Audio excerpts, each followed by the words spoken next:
안녕하세요. 서울대학교 의과대학 신경과학 교실의 이순태 교수입니다. 제가 오늘 소개드릴 연구는 자가면역위험에서 새로운 항체를 발견한 것이 있어서 여러분들께 소개해드리고자 합니다. 논문 제목은 볼테지 게이티드 칼슘 채널 알파2 델타 서브 유닛 오토이뮨 엔세팔라이티스 내용입니다. 이 연구는 저희 신경과학 교실의 저와 이상건 교수님 그리고 배지현 연구원 등 저희 교실 연구팀과 더불어서 생리학교실의 호원경 교수님 그리고 이병주 박사 등이 같이 코업을 해서 이뤄낸 연구 성과라고 할 수 있습니다. 자가면역위험은 사실은 아직 생소한 질환이긴 한데요. 신경계에서는 굉장히 대두되고 있는 중요한 희귀질환입니다. 면역세포들이 뇌를 공격해서 염증을 일으키고 경련발작, 기억력저하, 의식저하 같은 증상이 나타내는 그런 질병인데요. 현재가 굉장히 중증 질환이지만 면역 치료제를 이용해서 치료가 가능하기 때문에 임상적으로는 굉장히 발견하고 치료하는 데 중요한 질환이라고 할 수 있겠습니다. 중세시대 때부터 이런 아주 특이한 증상 때문에 병이 아닌 혹은 마녀라든지 귀신 들렸다든지 이런 식으로 크게 오해받았던 질환인데 근대에 들어서 이제 항체 기술, 진단 기술들이 발전하면서 이게 병이구나 그리고 이걸 치료할 수 있구나 이런 점들이 최근 한 10년 사이에 크게 발전하고 있는 질환입니다. 병리기 전은 일반적인 자가 면역 질환들이 보통 비슷하게 됩니다만 이 자가 면역은 특히나 이제 뇌에 달라붙는 항체가 있고 그 항체가 말초에서 생겨서 뇌로 침투하는 그러한 현상들이 아주 특징적입니다. 그래서 종양을 갖고 있는 사람이 있을 수 있고 종양 없이 선행하는 바이러스 감염이 있거나 아니면 특정 유전형을 갖고 있는 사람들이 있고 이런 것들이 이제 B세포, T세포 이런 활성화 과정을 거쳐서 혈장세포, 항체 생성 이런 과정이 되고 항체가 이제 뇌에 있는 특정 단백질에 달라붙게 되는데 시냅스에 있는 단백질에 붙으면 시냅스 기능이 떨어지고 또 신경세포에 있는 단백질에 붙으면 신경세포가 죽고 이런 과정들을 통해서 염증이 생기고 뇌 기능이 떨어지게 됩니다. 근데 반대로 이제 이 항체만 잘 제거가 되면 환자가 다시 신경세포 기능이 살아나고 심지어는 거의 정상 수준까지 좋아지는 아주 굉장히 좋은 치료 반응을 보이는 경우가 있어서 여기에 대한 항체를 더 정밀하게 찾아낼 수 있는 연구 그리고 치료제를 어떻게 최적화할 수 있는지 이런 연구들이 활발하게 이루어지고 있습니다. 현재까지 밝혀진 항체는 수십 가지고 굉장히 많습니다. 근데 불과 이제 10년 사이에 이런 것들이 계속 발견이 되었고요. 대표적인 게 NMDA 수용체 항체, LGI1 항체 이런 것들이 있고 항체가 없는 질환들도 상당히 많은데 이런 항체가 없는 질환의 경우에는 진단하기가 상당히 좀 어렵습니다. 항체가 없기 때문에 마커가 없는 거고 그래서 그런 환자들한테서 새로운 항체를 찾아내는 연구가 또 중요한 연구 축이 되겠고 저희가 이번에 새로 발견한 항체도 기존에 이제 항체가 없는 질환 환자분 중에서 새로운 시냅스에 달라붙는 항체를 찾아서 새로운 질병을 발견하였다 할 수 있겠습니다.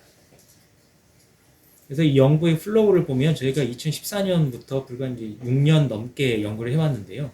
4,735명 환자를 스크리닝을 했습니다. 굉장히 레이버 인텐시브한 연구를 진행을 했다고 할 수 있겠고 여기서 한 62명 정도가 기존에는 항체가 없는 걸로 검사 결과상 기존 검사에서는 그렇게 나오지만 저희가 이제 개발한 여러 가지 세팅상에서는 뭔가 항체가 숨어 있는 것 같다 이런 이제 단서를 좀 잡았고요. 이 환자들이 도대체 그럼 신경세포에 어떤 거에 항체가 달라붙는 것이냐 이거를 이제 연구해서 캐낸 거죠. 그래서 처음에는 그 레트 설치류의 뇌 섹션을 가지고 거기다 환자 샘플을 반응시켜서 달라붙는 사람을 먼저 찾아내고요. 그리고 기존의 고전적인 항체 검사에서는 음성 반응이 나와야 되겠죠. 그래서 그 다음에는 신경세포를 배양해서 그 신경세포에 환자 샘플을 처리하고 안티젠 단백질하고 달라붙은 항체를 거기서 걸러내고 그 다음에 거기서 딸려 나오는 단백질이 무엇인지 그 LC 매스 스펙트로 분석을 해보면 이게 어떤 펩타이드다 이렇게 알 수가 있거든요. 그러면 거기서 나오는 리스트가 사실 상당히 많습니다. 수백 가지 종류의 펩타이드 리스트들이 나오는데 거기서 시냅스에 달라붙는 항원을 찾아내고 그거를 세포에다가 과발현시키는 오버익스프레션 셀을 만들고 오버익스프레션 셀에다가 다시 환자 샘플을 반응시켜서 컨펌하는 과정들을 트라이얼 에러를 계속 시행을 하게 됩니다. 그러다가 이게 특정 오버익스프레션 셀하고 확실히 이제 바인딩하는 게 확인이 되면 그 항체라고 이제 증명할 수가 있게 되는 거죠. 그래서 저희가 이번에 발견한 거는 볼테지 게이티드 칼슘 채널, 칼슘 커런트를 조절하는 신경세포막에 있는 시냅스의 이제 그 리셉터 아이온 채널이죠. 아이온 채널이고 거기에 서브 유닛 중에 하나인 알파2 델타 서브 유닛에 달라붙는 항체를 발견을 하였습니다. 4천여 명 스크리닝에서 단 2명을 찾아냈습니다. 그러니까 굉장히 드문 항체이긴 합니다만 그래도 인류가 가지고 있는 어떤 새로운 질환을 발견했다는 데 큰 의의를 가지고 있고 이게 이런 항체 질환들이 이런 칼슘 채널에도 달라붙을 수가 있구나 이런 새로운 개념을 제시하였다고 할 수 있겠습니다. 조금 더 내용을 좀 디테일하게 보면 그 화면에서 보시는 것 같이 렛 브레인 섹션의 환자 샘플을 이렇게 반응시키면 좌측에 있는 것 같이 정상인에서는 반응을 하지 않지만 우측에 있는 것처럼 갈색으로 진한 발색 반응을 보이게 되고요. 뉴런 세포나 아니면 거기에 있는 그 오버익스프레션 셀하고 환자 샘플이 반응하는 초록색 발색 반응들 확인할 수가 있습니다. 그리고 신경세포 배양된 세포가 화면에 보이고 있는데 배양세포의 좌측의 빨간색은 이제 환자 샘플이 바인딩한 거고 그린 컬러는 이제 카바2 델타 칼슘 서브 유닛에 대한 항체로 발색을 한 건데 두 개가 아주 100%잘 일치하는 것을 알 수가 있습니다. 그리고 좌하단부에 있는 것 같이 그 카바2 델타 서브 유닛을 숏 헤어핀 RNA를 락다운을 시키면 그린 컬러 같이 락다운된 셀들이 확인이 되는데 그런 셀들은 컨트롤에서는 잘 반응 그 환자 샘플이 바인딩하지만 제대로 락다운된 경우에는 환자 샘플이 그 뉴런에 바인딩하지 않는 걸 봐서 카바2 델타가 이제 타겟 엔티젠인 것을 확인을 할 수가 있습니다. 이런 환자들은 2명이었는데요. 한 명은 메닌자이티스 이후에 자가면역 뇌염으로 이제 발전한 케이스고 환자는 시저, 메모리 로스, 그다음에 얼터드 멘탈리티 같은 일반적인 뇌염 증상들을 보였고 두 번째 환자는 메디아스티놈의 뉴로엔도크라인 칼시노마가 있었습니다. 그러니까 거기에 이제 뇌염 안티젠들이 발현되기 때문에 거기에 대한 면역 반응으로 뇌염이 유발되는데요. 이 환자 역시 메모리 로스, 사이코시스, 그다음에 얼터드 멘탈리티 같은 뇌염 증상이 있었습니다. 두 환자 모두 면역 치료의 반응은 좋았던 환자들이고 MRI에서는 특정 뇌병변이 확인되지는 않지만 이렇게 항체를 발견함으로써 진단에 큰 도움이 될 수 있겠습니다.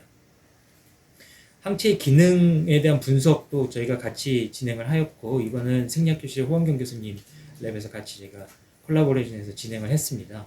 환자의 그 뇌척수액, 항체가 들어있는 뇌척수액을 가지고 신경세포 배양액에다가 처리를 하면 여러 가지 현상들을 관찰할 수가 있는데 화면에서 보이는 것 같이 EPSC, 흥분성 전류 흐름을 시냅스 레벨에서 이제 관찰을 해보면 환자 샘플을 처리했을 때 EPSC가 떨어지고 특히 이제 미니어처 EPSC라고 해서 그 프리시냅틱 그 메커니즘으로 발생하는 전류의 흐름이 저하되는 걸 봐서 어떤 프리시냅틱하게 흥분성 전류가 저하된다 그런 내용을 확인할 수가 있고 또한 이제 억제성 전류 측정 기록을 보면 iPSC 실험에 있어서도 이복다 iPSC나 미니어처 iPSC가 모두 다 환자 샘플에 의해서 감소되는 걸 알 수 있습니다. 그래서 어떤 글루타메이트 혹은 가바오직 트랜스미션 모두 시냅스 레벨에서 주로 프리시냅틱 터미널에 작용하여서 전이 생성을 억제하는 기능을 갖고 있다. 이 항체가 그렇게 알 수가 있고 지금 화면에서 보이시는 것 같이